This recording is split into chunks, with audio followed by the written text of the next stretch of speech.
तुङ्गस्तनगिरितटे शुद्धमुत्पोत्य कृष्णं पारार्त्यं स्वं सुधिसदशिरसिद्धमुध्यापयन्ति सोच्छिष्टायां सजनिकलितं याबलात्कृत्य भुङ्क्ते कोधातस्यै नमयितमितं भूयये वास्तु भूयः அன்னவயல் புதுவை ஆண்டாளரங்கற்கு பன்னு திருப்பாவை பல்பதியம் இன்னிசையாள் பாடிக் கொடுத்தாள் நற்பாமாலை பூமாலை சூடிக் கொடுத்தாளைச் சொல்லு சூடிக் கொடுத்த சுடற்கொடியே தொல்பாவை பாடியருள வல்ல பல்வளையாய் நாடினி வேங்கடவர்க்கு என்னை விதி என்னையும் மாற்றம் நாம் கடவா வண்ணமே நல்கு.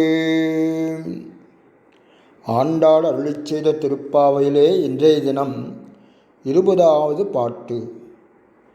33 அமரர்க்கு முன் சென்று கப்பம் தவிர்க்கும் கலியே துயிலழாய் செப்பமுடையாய் திரளுடையாய் செற்றார்க்கு வெப்பம் கொடுக்கும் விமலா துயிலழாய் செப்பன்னமென்முலைச் செவ்வாச் சிறுமருங்குல் நப்பின்னங்காய் திருவே துயிலழாய் உக்கமும் தட்டொழியும் தந்து உன்மணாலனை இப்போதே எம்மை நீராட்டேலோரெம்பாவாய்.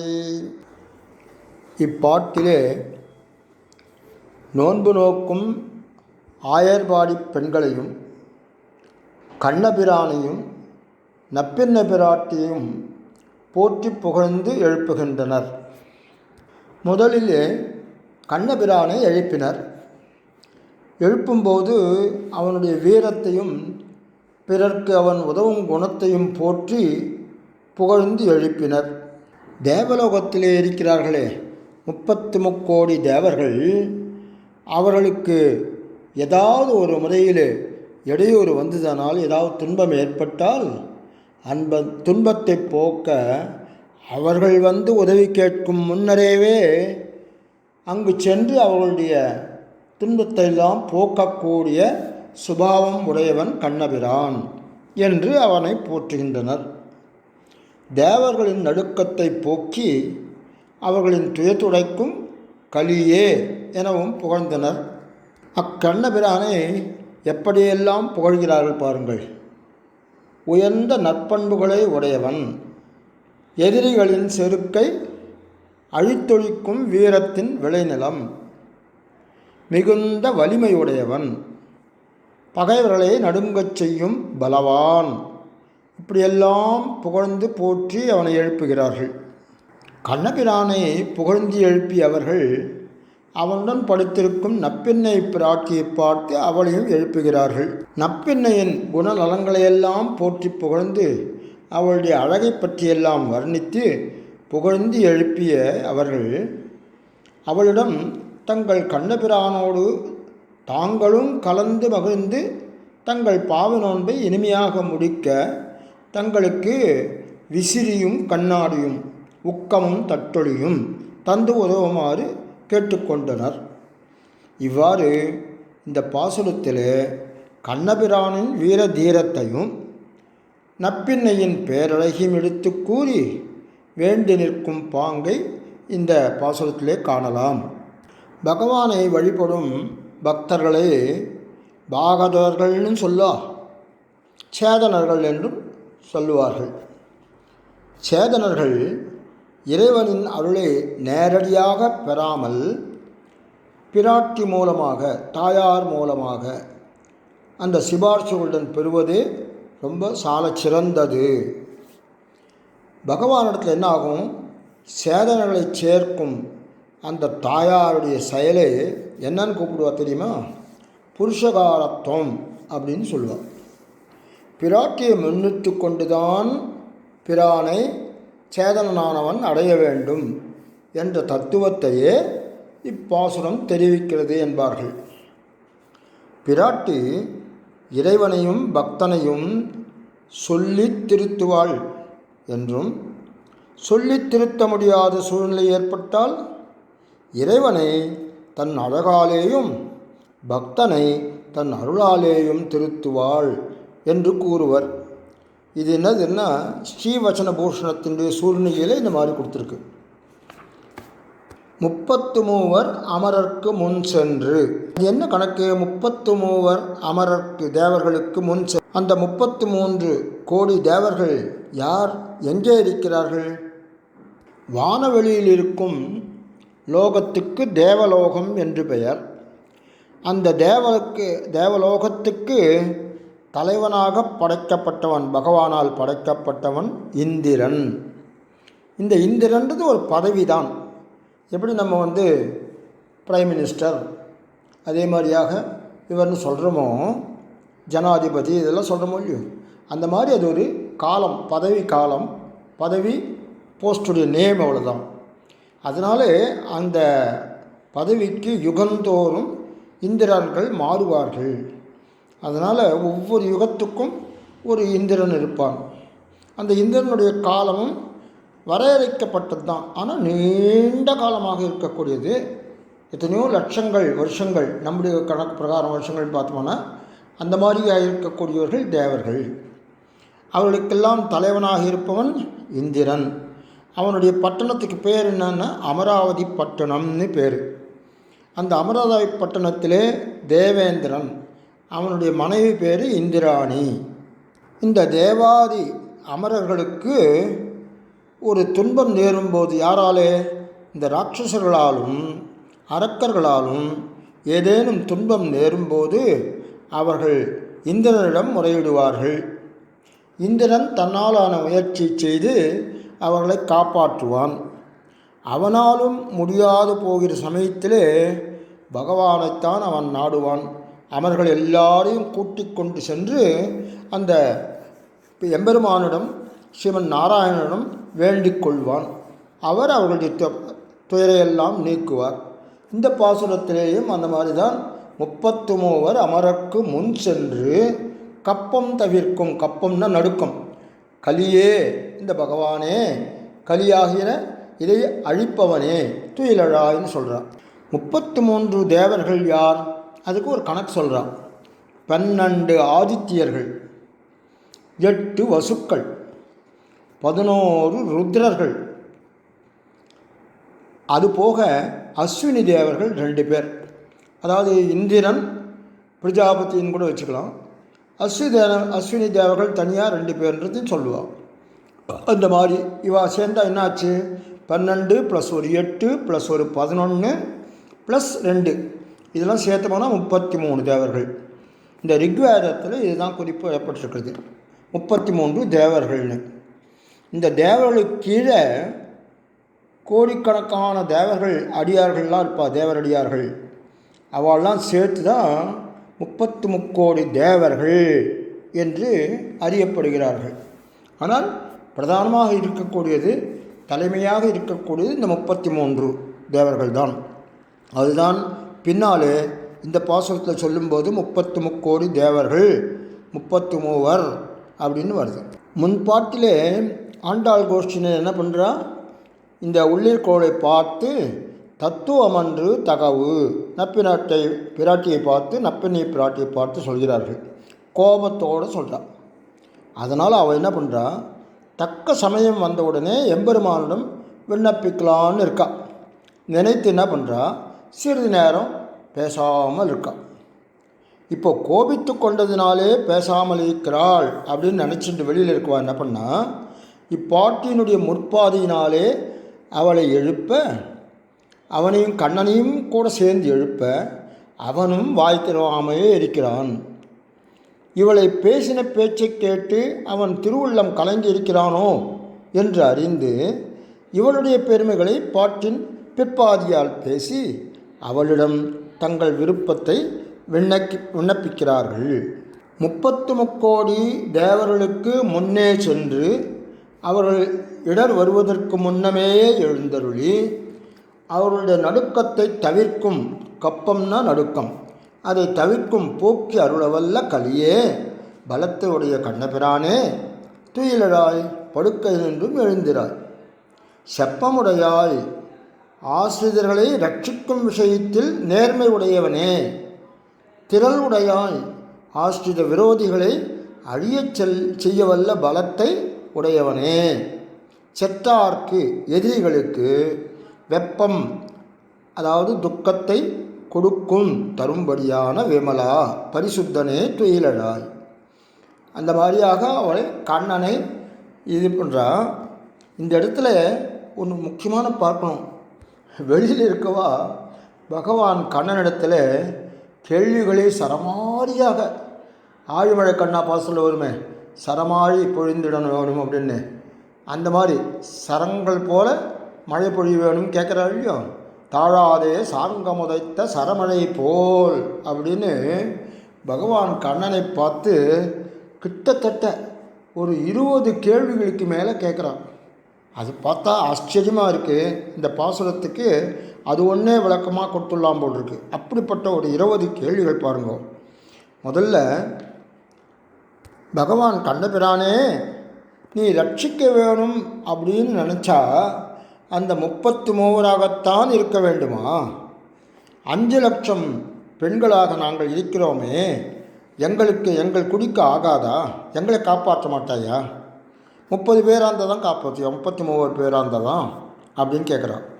ரெண்டாவது, ஆண்களுமாய் அதிகருமாயிருப்பார்க்கு உதவினவன் பெண்களுமாய் சிலருமாயிருப்பவருக்கு. ஆண்கள் இங்கே ஜாஸ்தியாக பேர் இருக்கா. இந்த இடத்துல கோடி கணக்கில் இருக்காவா? நாங்கள்லாம் பெண்களுமாய் சிலருமாயிருப்பார்க்கு கொஞ்சம் 5 லட்சம் பேர் தானே, அதனால் கோடி கணக்கு பண்ணும்போது இது ரொம்ப கம்மி தானே, அதனால் சிலருமாயிருப்பார்க்கு உதவி பண்ண மாட்டியா? அடுத்தது, தங்களை ரட்சிக்க தாங்களே முயற்சி செல்வார்க்குத்தான் உதவுவாயோ? அவங்களே அவளே காப்பாற்றிக்கிறதுக்கே அவளுக்கு திறமை இருக்குது, அப்படிப்பட்ட ஒரு கெப்பாசிட்டி அவளுக்கு கொடுத்துருக்க. ஆனால் தங்கள் ரட்சணத்திற்கு உன்னையே நம்பி இருப்பவர்கள் நாங்கள் ஆயர் சிறுமியர்கள், அறியாத ஆயர் சிறுமியர்கள், எங்களுக்கு உதவுவதில்லையோ அப்படின்னு கேட்குறா. அப்புறம் நாங்கள் தேவர் என்று அவர்கள் அபிமானித்திருப்பவர்கள், அவர்களுக்குத்தான் நீ உதவியாயோ? உன்னையே நம்பி இருக்கோமே, நான் அந்த மாதிரியாக அடிச்சியோம் அப்படின்னு சொல்லிட்டு அடிவணங்கி இருக்கின்ற எங்களுக்கு அந்த மாதிரி அடிவணங்கி இருப்பாருக்கு அளிப்பதில்லையோ அப்படின்னு கேட்குறான்.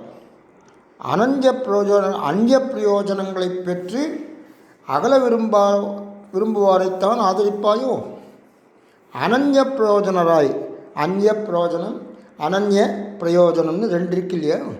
பகவானே சரண் இருக்கிறது, பகவானை விட்டு மற்றவாள்லாம் கூட இருக்கிறதுலாம் கூட சரண் இருக்குவா. அந்த மாதிரி இருக்குவா சில பேர்லாம். நாங்கள்லாம் பகவான் ஒருத்தர் தான், நீ ஒருத்தன்தான் எங்களை கைவிடாதவன்னு ஒன்னையே பற்றி இருக்கும். என்ன எங்களை ஆதரிக்க மாட்டாயோ நீ அப்படின்னு கேட்குறார். ரட்சித்தவுடன் எதிரம்பு கோக்கும் அவர்களுக்குத்தான் உதவுவாயோ? ரட்சிக்காவிடிலும் உன்னை நேசிப்பார்க்கு உதவ மாட்டாயா? அரக்கர் நீநகர் நீளெறி வைத்தருளாய் என்று உன்னை எழுப்பி அரக்கரின் அம்புக்கு இலக்கு ஆகுவார்க்கோ காரியம் செய்வது நீ? உன்மேல் பசும்புல் விழுந்தாலும் சகியாதவர்களாய் இருக்கின்ற நாங்கள் உன் அழகை காண ஆசைப்பட்ட எங்களுக்கு உதவக்கூடாதா? உதவி செய்யக்கூடாதா? அடுத்தது 11வது பாருங்க. அமரர் அப்படின்னு சொன்னால் மரணமற்றவர்கள்னு அர்த்தம். கொன்றாலும் சாகாதார்க்குத்தான் நீ உதவுவாயோ? உன்னை கணம் பிரிந்தால் மரணமடையும் எங்களை நோக்குவதில்லையோ? பிரித்தால் மரணமடையும் நாங்கள், உன்னை பிரிந்தால் உடனே எங்களுக்கு ஒன்றும் கதி இல்லை, அப்படிப்பட்ட எங்களை நோக்குவதில்லையோ? அதே மாதிரி அமுதம் இருக்கே, அமிர்தம், அந்த தேவலோகத்தில் கிடைக்கிற அமிர்தம், அந்த உப்புச்சாறு போன்ற அமிர்தத்தை விரும்பிப்பவர்கள் தேவர்கள் தானே. அவர்கள் தேவர்கள், அவர்களுக்குத்தான் உதவுவது என்று உன் விரதம் எடுத்து கொண்டிருக்கிறாயோ நீ? தெவிட்டா அமுதமாகி ஆறாமுது என்று அழைக்கின்ற உன்னை நாங்கள் அழைக்கிறோம். அந்த உன்னை விரும்புவாரை உபேட்சிப்பதே உன் கொள்கையோ? அபேட்சிக்கிறது உபேட்சிக்கிறது ரெண்டு வார்த்தை இருக்குது, ரெண்டு எதிர்ப்பதம். அப்படி உன்னுடைய கொள்கையா? சக்தி உள்ளவர்கள் அவர்களுக்குத்தான் காரியம் செய்வாயோ? நாங்கள்லாம் சக்தி அற்றவர்கள், அபலைகள். இந்த அபலைகளுக்கு ஏதாவது உதவி பண்ணக்கூடாதா? நோவுபட்டாலும் பொறுக்க வல்லவர்கள் தேவர்கள். அவர்களுக்கு உதவுமானான நீ நோவுபட கொஞ்சம் கூட நோவு வந்தால் எங்களால் பொறுத்துக்க முடியல, எங்களுக்கு உதவலாகாதா? துன்பம் வருவதற்கு முன் சென்று மழைக்கண்ணு வரைமுனேந்தும் ஐந்தனே மதுரவாரே அப்படின்னு தொண்டரடிப்படி ஆழ்வார் அருளியபடியே, யாருக்கு உதவினாலும் இடருவதற்கு முன் உதவுவதென்றோ அவன் சுபாவம். துன்பம் வரும் முன்பே துடைக்கும் நீ துன்பமுற்ற எம்மை தேற்றாதிருப்பது என்? முன் அவர்கள் உன்னை பற்ற வேண்டும் என்று நினைப்பதற்கு அதுக்கு முன்னமே உன்னை சேர்ந்தவர்கள் என்னும் இத்தையே நினைத்து மேல் விழுந்து உதவுமவன் உன்னை நினைந்து உருவும் எங்களை உபேட்சிக்க காரணம் என்ன? எப்படிப்பட்ட கேள்விலாம் கேட்குறா பாருங்க. பெருமாள் கேட்டுட்டே இருக்கார். இதெல்லாம் சென்று அப்படின்றது, சென்று அப்படின்னு வருது இல்லையோ, அந்த இதுக்கு அடியார் இருக்கும் இடம் சென்று உதவும் நீ இருக்கும் இடம் தேடி வந்துள்ள எங்களை உபேட்சிக்கலாமோ? இந்த மாதிரி எங்களை இது இல்லாமல் அக்கறை இல்லாமல் அலட்சியப்படுத்தலாமோ அப்படின்னு அர்த்தம். ஸ்மராமி, நான் என் பக்தனே நினைக்கிறேன் என்றும், பத்யாபி கமாவச்சவ, காலால் நடந்து எதிர்கொண்டு அழைத்ததினாலேயே நான் குகனாகிய உன்னால் கௌரவிக்கப்பட்டேன் என்று இதில் வருது. அந்த மாதிரி அப்படி நான் சென்று காணத்தக்கவர்களான உங்களால் வந்து அடையப்பட்டேன் என்பதை நினைக்கும்போது எனக்கு மிகவும் வெட்கமாயிரான் என்றது அப்படின்னு சொல்கிறதும், எழுதும் என்னும் இது மிகையாதலால் என்று உன்னை நினைப்பதையும் நீ இருந்த இடத்திற்கு வருவதையும் பொறுக்காத நீ இப்போது இதை பொறுத்திருக்க காரணம் என்ன தெரியலையே எங்களுக்கு. அடுத்தது கப்பம் தவிர்க்கும், அதாவது கப்பம்னா கம்பம்னு அர்த்தம். கம்பம், அந்த கம்பம் தான் கப்பம்னு மாறி இருக்கு. என்னும் வடச்சொழி மொல்லால் கப்பம் அப்படின்னு தெரிந்திருக்கிறது. பயத்தாலே சொர்க்கத்தை விட்டொழித்து, ஹிரண்யத்திலே பயத்தினாலே சொர்க்கத்தை விட்டொழித்து என்கிறபடியே இருப்பிடம் முதலானவற்றை இழந்ததனால் உண்டான நடுக்கத்தை போக்குகின்றவனே என்கிறார்கள். கலி என்னும் சொல் பலம் என்னும் பொருளை உடையது. பலமே ஒரு வடிவெடுத்தது போல் இருப்பவனே அப்படின்னு அழைக்கிறார்கள். பலம் பலவதாம் சாகம், பலவான்களுடைய பலம் நானே. அகம் ச அகம், பலவதாம் ச அகம், பலவான்களுடைய பலம் நானே என்றே பகவத்கீதையிலே அவன் கூறினான் இல்லையா. கலியே, உனக்கு பலம் இருப்பது எங்களை ரட்சிப்பதற்காகவன்றோ அப்படின்கிறார்கள். கலியே அப்படின்னா, கலி என்பது மிகுதியை சொல்லும். இங்கு சகல தேவதைகளையும் ரட்சிக்கையாலே அவர்களுக்கு மேலாயிருப்பவனே என்று பொருள்படுகிறது. துயிலழாய், எங்களை நீ உகக்கும் அவர்களான 33 நினச்சிக்கோ, ஆண்களாக நினச்சிக்கோ, பிரயோஜனாந்தர்களாக பரர்களாக எங்களை நினச்சிக்கோ, மருந்து நின்று சாவாதவராக எங்களை நினச்சிக்கோ, அதாவது மருந்து தின்று சாவாதவர்களாக எங்களை நினச்சிக்கோ. உன்னை லட்சியமாக நினையாதே ரட்சகனாக நினைக்கும் பேராக எங்களை நினச்சிக்கோ. எங்களுக்கு நீ உணரும்படியும் நீ நோக்கும்படியும் நீ வார்த்தை சொல்லும்படியும் தொடக்கமானவற்றை காண்கையே வேண்டுவது அப்படின்னு 6000 படி வியாக்கியானத்தில் குறிப்பிடப்பட்டிருக்கிறது. இதெல்லாம் இதன் கருத்து என்னன்னா, 33 அமரர்க்கும் அவர்களுக்கு மொத்தமே உதவுவது அப்படின்ற உன்னுடைய விரதம் வச்சிருந்தா கூட எங்களையும் அப்போது அவர்களாக மாதிரியே நினச்சின்று, எங்களையும் இந்த 33 கோடி தேவர்களாக நினைத்து எங்கள் இஷ்டத்தை தாராய் கொடுங்கோ அப்படின்னு கேட்கிறார்கள் என்று தாத்பரியம். இடக்கை வழக்கை அறியாதவர்களாக ஆட்சியர்களான இவர்கள் இந்த 33 தேவதைகளை எப்படி அறிந்திருக்கிறார்கள் அப்படின்னு கேட்டால், கண்ணன் திருவவதரித்த போதே இந்த பாசுரங்களில் தொட்டில் பேணி உனக்கு பிரமன் விடுதந்தான் முதலான பாசுரங்களில் சொன்னபடியே தேவர்கள் அவனுக்கு கிஞ்சித்காரம் செய்தனர். கிஞ்சித்காரம்னா உதவி, சின்ன சின்ன உதவிகள். அந்திப்போதிலே அவனை காண இமையவரெல்லாம் மந்திரமா மலர் கொண்டு மறைந்துவராய் நிற்பதும் உண்டு. கோவிந்தன் குழல் கொடு ஊதின போது அந்த அவர்கள் கொடுக்கிறார்கள் ஹோமத்தில் அவிசுன்னு, அந்த அவிசையும் உண்ணாமல் அதை மறந்து வானவரெல்லாம் ஆயர்பாடு நிறைய புகுந்தீண்டி செவியுள் நாவின் சுவை கொண்டு மகிழ்ந்து கோவிந்தனை தொடர்ந்து என்றும் விடாமல் இருப்பார்கள். ஆகையாலும் அமரர்க்கு அதிபதியானவன் கோவிந்த பட்டாபிஷேகம் செய்ய காண்கையாலும் கண்ணனும் அவர்களுக்கு பல பெருக்காரியங்களையெல்லாம் செய்து கொடுப்பதை கண்டிருப்பார்கள். ஆகையாலும் 33 அறிந்திருக்கிறார்கள் என்று கொள்ளலாம். இப்படி கேட்கிற அவர்களுக்கு நப்பின்னை பிராட்டி சொல்கிறாள், நான் என்ன உறங்குகிறேனா என்ன? இல்லையே, கண்ணபிரானால் நீங்கள் அடைய வேண்டிய பாக்கியங்களை அதையெல்லாம் குறித்து யோசனை பண்ணிட்டுருக்கேன், நினச்சிட்டுருக்கேன், அவ்வளோதான். நான் எழுந்து என்ன செய்ய வேண்டும்? உங்கள் வாயால் சொல்லுங்கள் அப்படின்னு சொல்கிறார். உடனே என்ன பண்ணுறா, நோன்பிற்கு வேண்டிய உபகரணங்களை எல்லாம் தர வேணும் அப்படின்றார்கள். என்னென்ன? விசிறி, கண்ணாடி முதலான நோன்பிற்குரிய கருவிகள் மட்டும் போதாது, உன் மணாளனையும் எங்களையும் மார்கழி நீர் ஆட்டுவிக்க வேணும் என்கிறார்கள். அதுவும் எப்போ? இப்பொழுதே எம்மை நீராட்டேலோர் எம்பாவாய் என்று முடிகிறது இப்பாட்டு.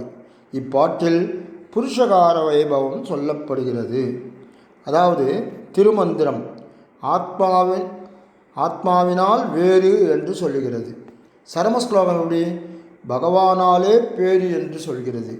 துவயம் அப்படின்னு பார்த்தோம்னா பெரிய பிராட்டியாலே பேரு என்கிறது. அதாவது பிராட்டி புருஷகாரம் இல்லாமல் பகவான் கிருபை செய்ய மாட்டான் என்கிறது. ஆகையாலே நாம் பிராட்டியை புருஷகாரமாக பற்ற வேண்டும்.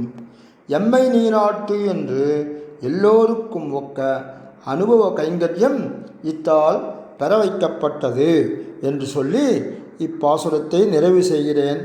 ஆண்டாள் திருவடிகளே சரணம். ஆச்சாரியன் திருவடிகளே சரணம். ஆழ்வார் எம்பெருமானார் ஜீயர் திருவடிகளே சரணம். ஸ்ரீமதே ரம்மஜாமாத்திர முனீந்திராய மகாத்மனே ஸ்ரீ ரங்கவாசினே பூயாத் நித்யஸ்ரீ நித்யமங்கலம்.